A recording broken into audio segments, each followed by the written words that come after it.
19 তারিখ আমাকে রাজধানীর গুলশান নিকেতন এলাকা থেকে উঠিয়ে নিয়ে যাওয়া হয়। ডিবি পরিচয়ে উঠিয়ে নিয়ে যাওয়া হলেও পরবর্তীতে আমরা জানতে পারি যে একটা বিশেষ গোয়েন্দা সংস্থাই এটা করেছিল এবং পরবর্তীতে আয়নাঘর পরিদর্শনের সময় আমি এবং নাহিদ ভাই দুজনেই নিশ্চিত হই যে আমাদের দুজনকে আলাদা আলাদা কক্ষে সেখানে রাখা হয়েছিল।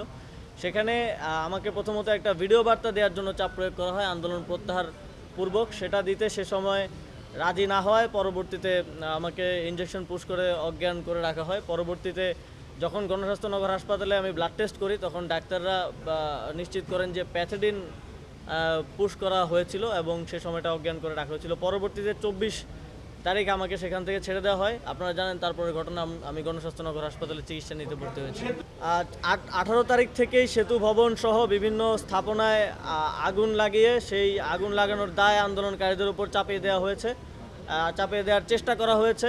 আপনারা সেটা দেখেছেন এবং তখনকার সময়েও তখনকার তথ্যমন্ত্রী মানে আইসিটি মিনিস্টার যে ছিলেন তিনিও সেটা বলেছেন।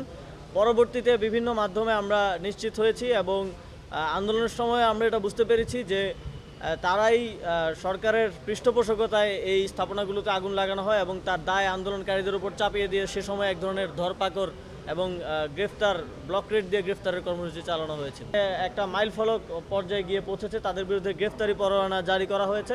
এটা আমি মনে করি এই সরকার সহ পুরো বিচার ব্যবস্থার একটা বিজয় হিসেবে আমি মনে করি এবং সামনের সময়ে আমি চাই এই যে গ্রেফতারি পরোয়ানা সহ যেই প্রসিজার এটা যথাযথভাবে চলমান থাকবে এবং কোনো স্থান থেকেই অপরাধীদেরকে বাঁচানোর জন্য কিংবা শেল্টার দেওয়ার জন্য কোনো ধরনের প্রচেষ্টা বা কোনো ধরনের অপচেষ্টা করা হবে না।